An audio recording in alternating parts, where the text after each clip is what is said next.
Ladies and gentlemen, Annette, Franz. There we go.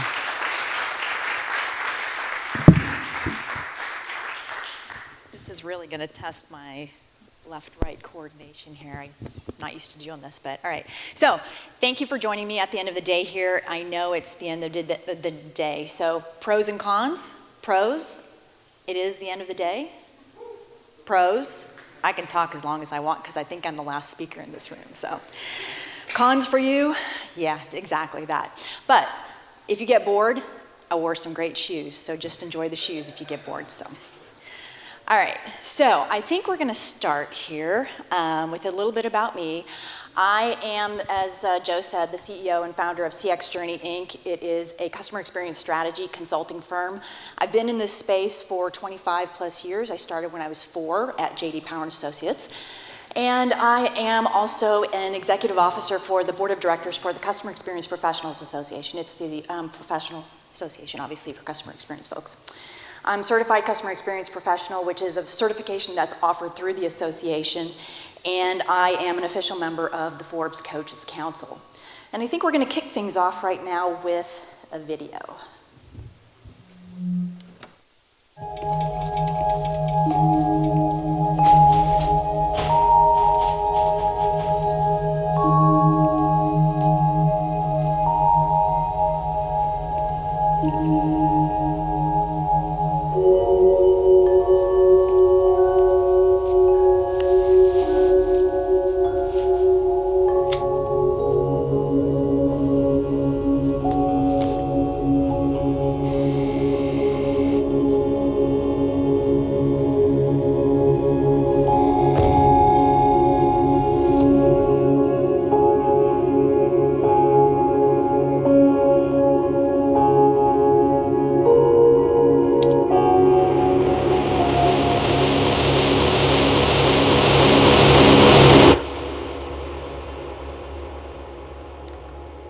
The first luxury brand awarded top safety ratings across its entire model line, Acura. Thank you. I have no association with Acura, but I have to tell you, every time I watch that video, I get goosebumps, and I apologize that I didn't bring tissues for you guys. But this is what my presentation is about. It's about putting the customer into customer experience, right? And this is I think this video spells out exactly what I'm going to be talking about for the next 40 minutes or so, okay? So let's start. Now, are we stuck on the video? Okay, all right. So I like to start every presentation that I do with the definition of customer experience. There are a lot of definitions out there about customer experience, but I want to just make sure we're all on the same page as I'm going through the next 30 to 40 minutes here. Customer experience is a sum of all the interactions that a customer has with an organization over the life of the relationship with that organization. And probably even more importantly, the feelings, the emotions, and the perceptions of those interactions. Now, I'm going to say something that probably a room full of customer service folks don't want to hear, but I need to clarify this. Customer experience and customer service are not the same thing. They are not one and the same. Customer service is one of those interactions, okay? And if you really need to, explain this to folks when you go back to the office, I love to use this quote from Chris Zane. He's the founder of Zane Cycles here in Connecticut. And he says, customer service is what happens when the customer experience breaks down. Why customer experience? Well, as Sam Walton says, there is one boss, and that is the customer. Right now in this, in the world today where products and services are commoditized, really the only true differentiator between brands is the customer experience. Customers are willing to pay more for a better experience, right? And so price is no longer that differentiator. So customer experience is the one true differentiator for brands. But we have a problem. And as you saw in that video, again, this video highlights the fact that we don't put the customer, or it personifies the fact that if we got to think about customers when we design products, when we design service, we got to think about them not as dummies, we got to think about them as part of what we're doing.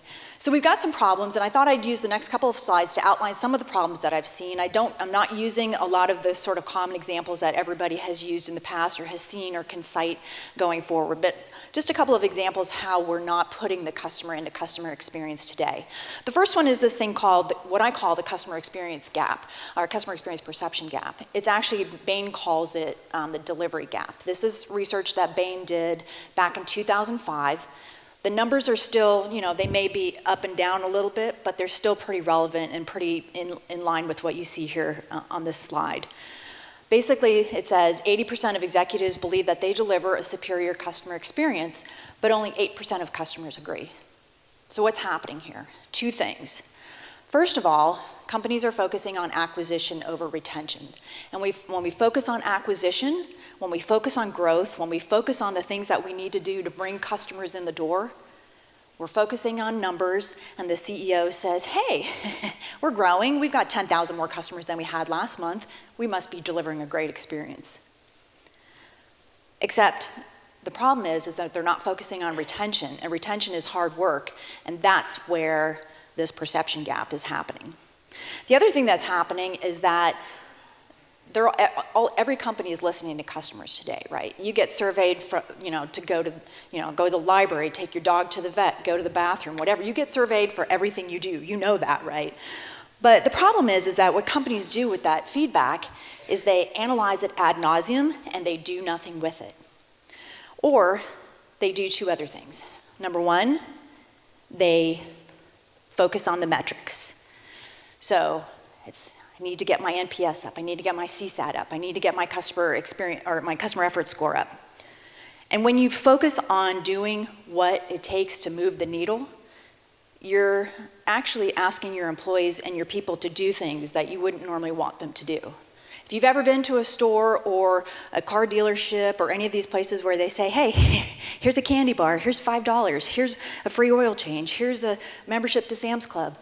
Because if you don't give me a 10 out of 10 on the survey you're gonna get after you shopped here or had service here, I'm gonna get fired, okay? Any business that does that is focusing on the metric. They're not focusing on the customer experience. The other thing that companies do is they collect feedback.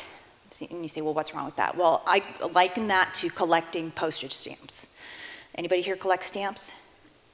Your dad do? My dad does. My dad collects stamps, so that's why I know about this. He goes to the post office, all excited because there's a new sheet of stamps that he wants to get. This has been a while too. Puts them in a book, puts the book on a shelf, and it sits there and collects dust. That's what companies do with feedback. They collect feedback. They listen, they bring the data in, they analyze it ad nauseum, and they do nothing with it. They've got this beautiful report that sits there, and nobody ever does anything with it. All right, this is an actual quote that I heard, a question that was asked in a webinar that I attended a couple months ago. But if I focus on the customer, won't that take away from my focus on the product? I wanted to bang my head against the wall. It's all about the customer, right? If you're not focusing on the customer when you're developing a product, then what's it for? That product's gonna die. Maybe not tomorrow, but it will die, because if there's not a problem that it's solving for a customer, helping some customer do some job, achieve some task, what are you doing it for? This is a good one. I read this one a couple of weeks ago and I thought, wow, this is this is an interesting one. So this is from the CEO of Nostrum Labs. He said, I think it is a moral requirement to make money when you can, to sell the product for the highest price. Now, Nostrum Labs makes a UTI antibiotic, and they sell it for $475. Their number one competitor, the brand version of this drug, sells for $2,800. $2,800. So this CEO said, well, I need to raise the price. I'm gonna raise it to $2,400 because then I'm still the cheapest option because the other guy's selling it for $2,800. And his logic was, I'm in business to make money. I can do it because I can, and not even thinking about or considering what the impact is on the customer. He's still the cheapest price around. So that's a problem. So, what all of these things are saying is that these companies, these people are not focusing on the customer.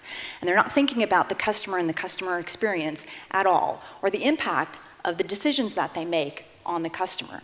So then I ask, why are we in business? And I like to remind folks that that old management adage about we're in business to maximize shareholder value is no longer the case, right? Peter Drucker said, we're in business to nurture and to create a customer. That's why we're in business. If we focus on the customer, the shareholder will realize value. If we focus on the customer, the numbers will come. That's the key thing to remember. So let's shift that focus.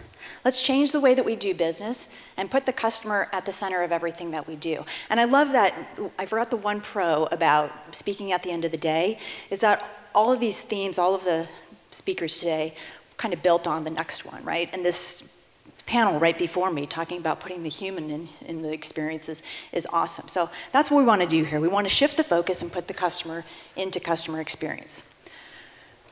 So how do we do that?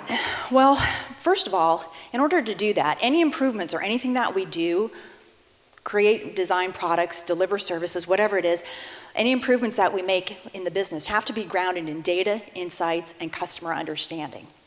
How do we achieve customer understanding? There are 3 ways. Listen, characterize, and empathize. And those are the things that I'm going to talk about here for the next half hour or so. So let's start with listen. The first one is listen. So listening to customers is about asking and listening. Asking as in surveys and interviews and those kinds of things. And listening such as, where the customer wants to be, right? Wherever the customer wants to provide feedback. Social media, online reviews, voice of the customer through employee. I put cabs up there, but cabs could be both asking and listening. The other thing that we can listen to is customer data, right? We have tons of customer data. We capture data throughout all of the interactions and transactions that our customers have with our organization. That's another way to listen to our customers as well. I love this quote from Susan Scott. She said, the conversation is the relationship. If the conversation stops, so does the relationship. So think about your own personal relationships, right? If your, conversations stop with your spouse or your girlfriend or your best friend, the relationship is over, right? I'll speak from personal experience and say, yes, it is.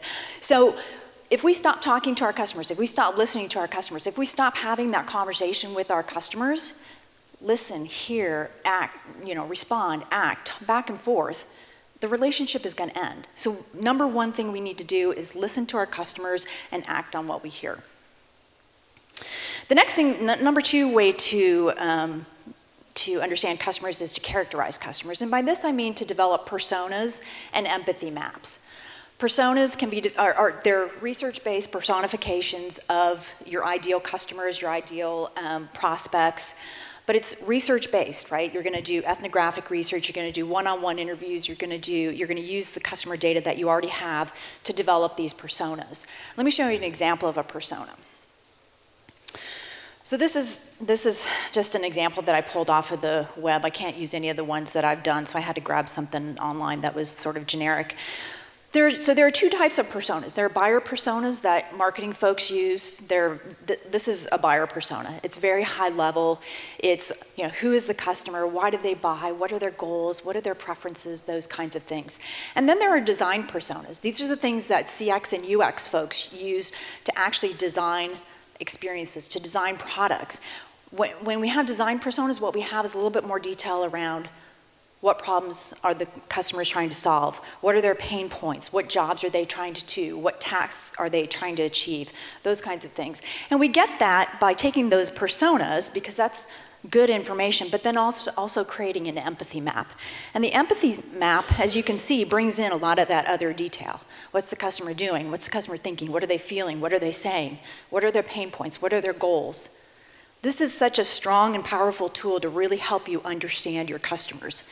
And you can't do anything. You can't, I'll say it many times, you can't transform something you don't understand. If you don't understand who your customers are and what their needs are, how are you going to be able to design a better experience for them? All right, and the third way, and this is the one that I'm going to spend the rest of my time on here, is about empathizing with customers. And this is really about creating journey maps, walking in your customer's shoes and identifying where things are going well and not so well in some interaction with your organization. And the cool thing is that the first 2 things, the listening and the characterizing, the data that you get from those actually feed into the journey maps. And I'll talk more about that as I get to that slide. But all 3 tie together and help give you really a solid understanding of the customer and the experience today. So what is journey mapping? Journey mapping is a way for us to illustrate the steps that a customer takes as they interact with our organization. It really is a timeline of that interaction, and it tells the story of the customer's journey through that interaction, and really helps to build the empathy for her struggles and her pain, most of the time, unfortunately, as she's interacting with the brand. And then we also use journey maps then to co-create new experiences with our customers. We map journeys for basically 5 different reasons. I've kind of boiled it down to 5 different reasons. Number 1 is understanding experiences, which I've already talked about. Number 2 is to design experiences. I'll talk about that as I take you through my journey mapping process. But we use the maps to design and co-create with our customers, and we use them to rethink the processes and the steps that we take our customers through, on their journey with our brand. We then use the journey maps as a blueprint for the new experience that we're going to implement. So you've now laid out what this new experience is going to be, and that's going to become your blueprint for the work that you've got to do going forward. We use journey maps to communicate experiences. We use them to teach employees about the current state experience and what the future state experience is going to be. We use those maps then in onboarding, training, and ongoing education with our employees so that they can continue to learn about the customer and the customer experience. And then finally, we use maps to align the organization around the customer. And one of the first things that we talk about here is around executive commitment. Executive commitment is is like the number 1 thing you need in any sort of customer experience transformation journey that you're going on. And it's hard to get that executive commitment, but one of the tools that we use is journey mapping. And I'll give you an example. I had done a journey mapping workshop with a client a few years ago. It was a CMO of an organization, and we were in an 8-hour workshop, and for about an hour in the middle of the day, the CEO came in and sat in and listened in on the workshop. And we debriefed with him after that, and he was just amazed. It was an eye-opening experience. He was like, really, we put our customers through that? And the cool thing is that the next day I found out that the CMO got the resources, the time, the human, the capital, the financial resources from the CEO to continue or to really pretty much start their transformation journey that they were on. So that's one of the things that we use journey mapping for. It's an eye-opening experience for anybody who participates in that. We also use it to give employees a line of sight to customers. So a lot of times we think that the only people who interact with customers or who affect the customer experience is the front line. And that's just not the case. Journey maps are a great way to show the back office folks how they impact the experience. So think about, for example, a bill. I'll say my Verizon Wireless bill. If I have an issue with that bill, I'm going to call Verizon Wireless, and I'm going to get their customer service team. I'm not going to get their billing team. I'm not going to get their accounts payable team, right? I'm going to get customer service. But the accounts payable team is the one who designed the bill, and they're responsible for its accuracy, its thoroughness, its clarity, easy for me to understand as a customer. But I'm not talking to them. So that's a way, and think about, there are a ton of other departments in your organization who do that. They do things behind the scenes that customers never see, and they never touch where they never touch the customer. But they do impact the customer experience. So when we do the journey maps and the follow-up to that, which I'll show you here in just a second, employees really learn how they impact the customer experience. So what I'm going to do is I'm going to take you through my 6 steps from journey maps to outcomes. These are the steps that I take my clients through to really understand, or to really transform the experience for their customers. Now, one of the things that I want to point out here is that journey maps are often thought of as a tool, and a lot of times you might see headlines that say, oh, journey maps are a waste of time, they weren't successful, I didn't get anything out of my mapping workshop, those kinds of things. Well, that happens when people just view journey maps as a tool. Journey mapping is a process. It's a powerful tool, and it's a powerful process to understand the experience and to change and to improve the experience. So I'm going to take you through the 6 steps that you need to go through in order to make that happen. All right, first step is plan. So fail to plan, plan to fail comes into play in any type of project that you are undertaking. So this In this step, what we do is we define or identify the personas that we're going to map for. That's why we've done the personas, okay? Because we're going to map for personas. We're not gonna map for segments or target demographics. I always use this example. I heard a commercial that was targeted for men 18 to 49 years old. I don't know about you, but I have a 16-year-old son and a 50-something-year-old ex-husband, and the two of them they're close enough to that age group, but they have different needs when it comes to shaving and all these different things, right? So that is way too high level to design any experience for anybody. And you can't look at segments either. Segments are just buckets of things, right? They're buckets of customers, they're buckets of people, they're buckets that maybe there is some similarity, but the persona takes them down to, again, the jobs that they're trying to do, the pain points, the problems they're trying to solve. So we really want to focus on journey mapping for the personas, and that's why we've developed them to begin with. Next thing we're going to do is we're going to outline clear goals and objectives and desired outcomes and success metrics, just like any other project that you're working on. Why are you doing it, and how are you going to measure that you've done it the way that you achieved the outcomes that you wanted to achieve? And then you're going to clearly define and stick to the scope of the map. What's the point A to point B that you're mapping? And I'll talk a little bit more about this on the next slide.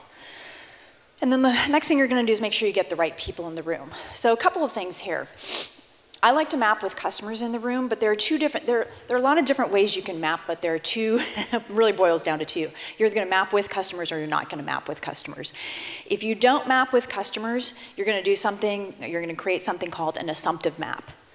That's a map that's built internally by you and your team, by the stakeholders, and it's going to be based on what you assume the steps are that the customer took. Because we're all customers, or we've heard feedback, or we have a general sense of what that experience is going to be like. So it's okay, you can start that way, that's fine, but you have to validate those maps with customers. I prefer to have customers in the room. If you're in a B2B business, I'm working with a B2B client right now where their competitors don't want to be in the same room mapping with each other. And so we've actually taken to mapping with one account at a time and identifying their pain points and just mapping the piece of the journey, the part of the journey that they're having issues with. And it's really become a relationship building tool for them. If you're a B2C business, you've got to have customers in the room, and if you don't, if it's global and you want a global perspective or whatever the reason is that you can't have people in the room, there are plenty of online platforms where you can do this through online communities, or there are digital platforms for journey mapping that already have this feature and functionality built in, so that you can bring people into the conversation and then send them out on missions and have them come back and post pictures of their experience and take videos of shopping at the store or doing whatever they're doing. And then stakeholders, who's going to be in the room with you from your organization to map? So let's take the customer service example. Let's say, for example, we're mapping somebody who's calling in about a product issue and are calling customer service. Who do you think has to be in the room as a stakeholder? If you think just customer service, you're wrong. You probably should have marketing, sales, product marketing, product design in the room as well. Because what ended up happening, and you go back to thinking about that Chris Zane quote, right? The customer service is what happens when the customer experience broke down. The customer experience broke down somewhere. Marketing's messaging was off, sales sold the dream, the documentation was wrong, there was a design flaw, something. So imagine how much time and money you could save in your call center by identifying something that happened upstream, fixing it, and alleviating all that call volume from your call center. So those are the stakeholders you want to have in the room so that they can hear what those issues are and then also go and fix it. So then the last thing that we do in the planning stage is we do sort of a customer journey mapping 101 before we have the workshop to prep everybody so that when they come into the room, they're ready to map. They're ready to, they brought data, they brought artifacts, which we'll talk about in a second, and they're ready to map. All right, so the next step is empathize, and this is actually the mapping workshop, okay? And we're gonna go in, we're gonna get everybody in the room, and we're gonna map from the customer's perspective.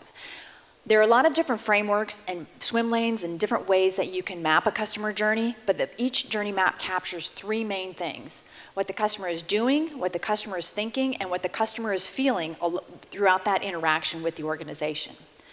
We're not going to process map or problem solve, and we'll do that later in the process. I'll talk about that in a step here in just a second. We're going to map journeys, not life cycle stages. I have seen so many journey maps where I see, need, awareness, consideration, selection, and maybe, a couple of steps outlined within that.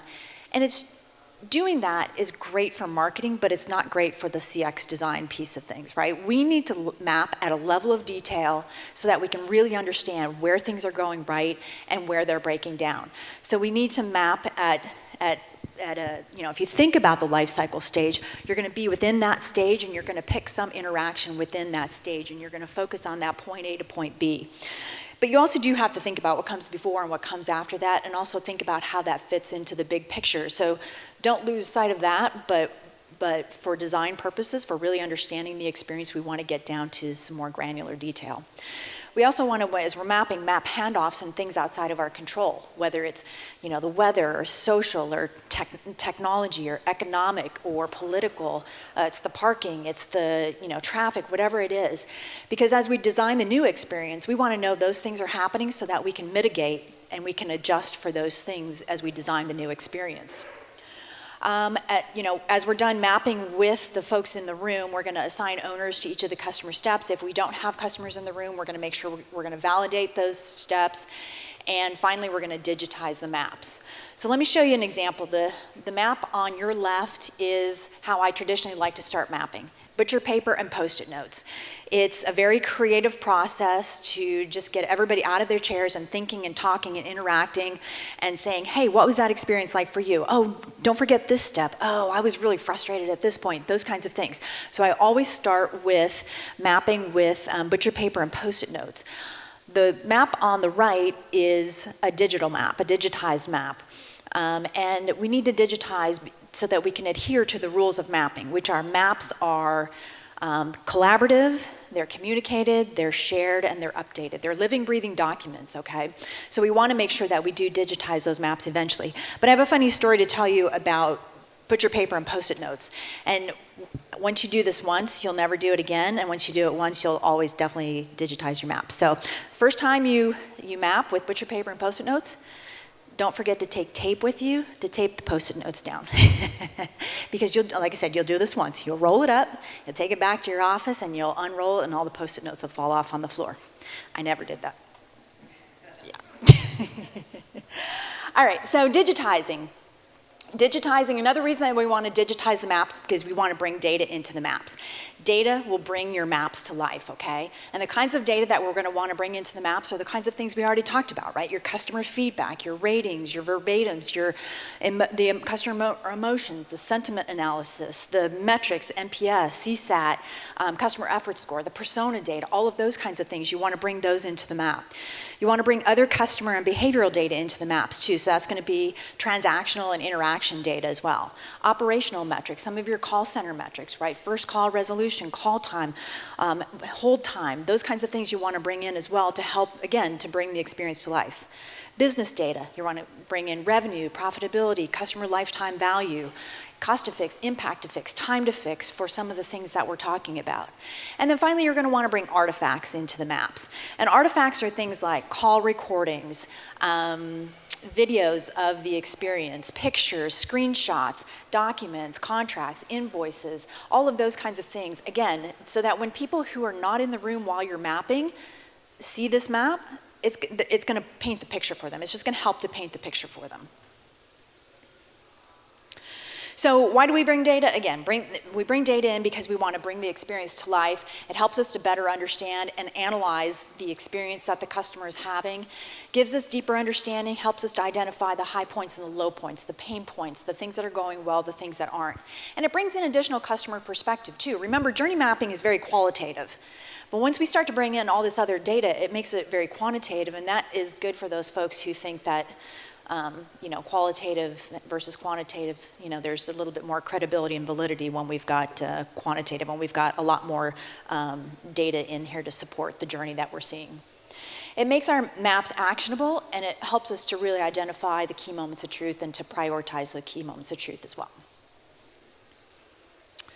All right, so the third step in the process is to introspect, and this is all about looking inward. This is when we create service blueprints and process maps so that we can really figure out what's happening behind the scenes to support the experience that the customer is having. So this is an example of a service blueprint.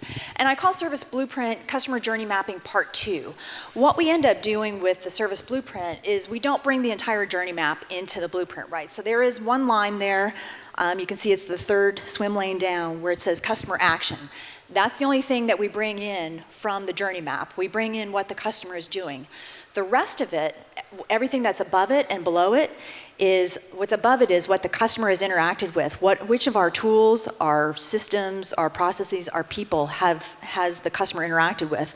And what's below that, below the line of interaction there, is the same thing from behind the scenes, right? Who are the people, the tools, the processes, the systems that we are using to support and to facilitate this experience that the customer is having.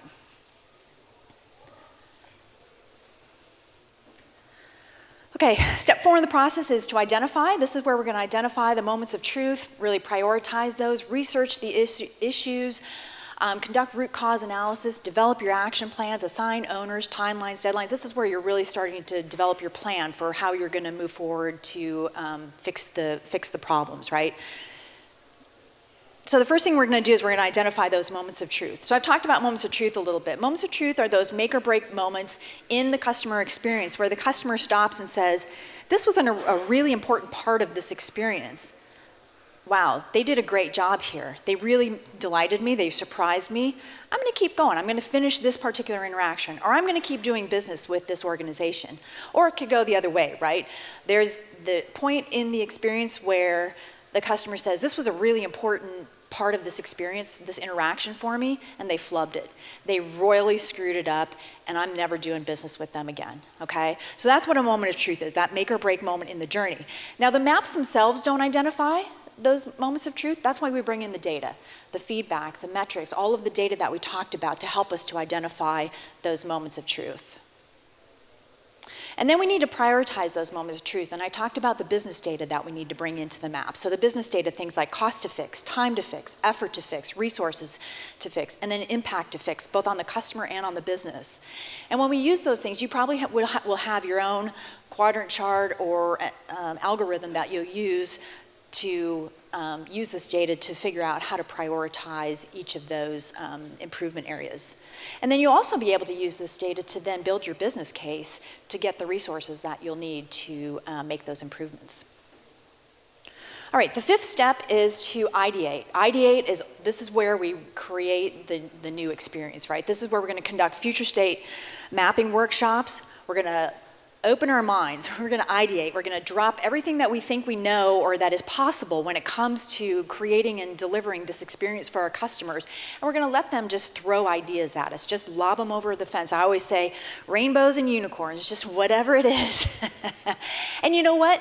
Customers come up with things that we don't even think about. And we're going to do the same thing behind the scenes. We're going to do the same thing on the service blueprint. Your employees get to do the same thing. And they come up with some great ideas too that we don't even think about, that we can implement. Now, you go into this exercise with the caveat that, okay, we can't do everything that you tell us that would be the ideal experience. But we're going to listen. We're going to hear what you say, and we're going to figure out how we can use that and incorporate that into the design for a better experience.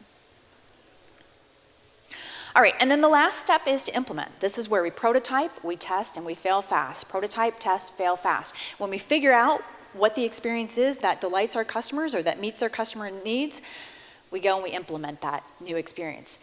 And then we train our employees on the new processes, we train them on the new experience that they've got to deliver, and we close the loop with customers. That is so important. I cannot emphasize that enough, that we have to close the loop with customers. And then finally, we have to update the maps. We've got to keep the maps updated.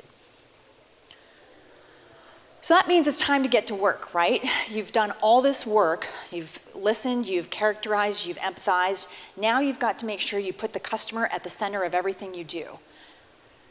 We can take that feedback, capture it, share it, and use it. We can take those personas and put them throughout the office and make sure that everybody understands who our customers are. We can post those journey maps all throughout the office as well.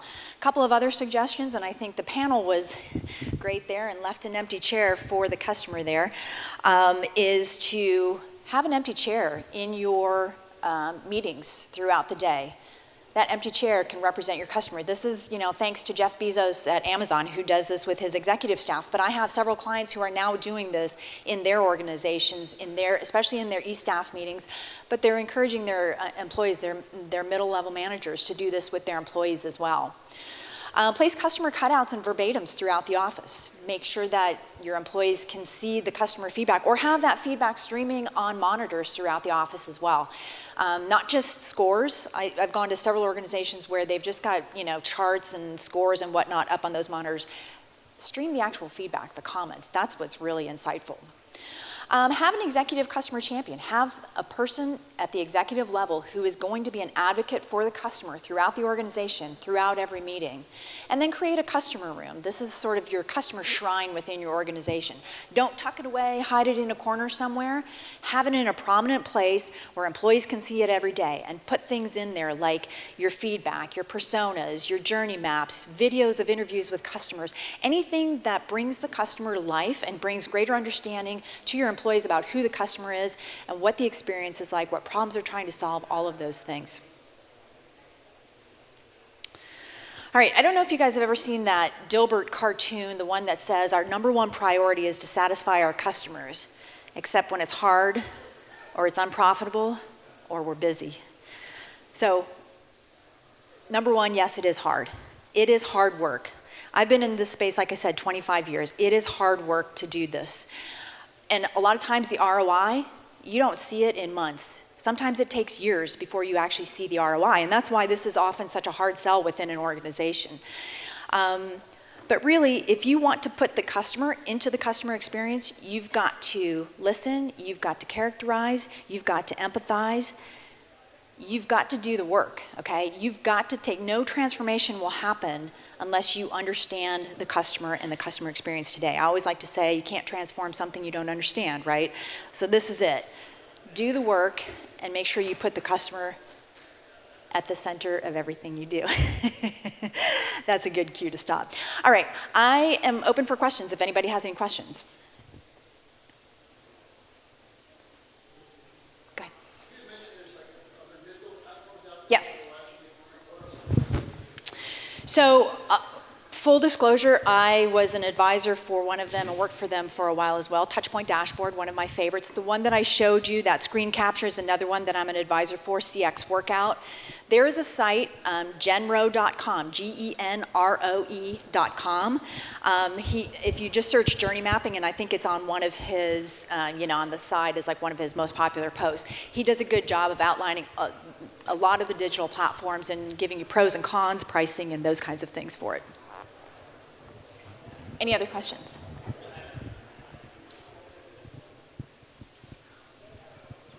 All right, thank you for your time, I appreciate it.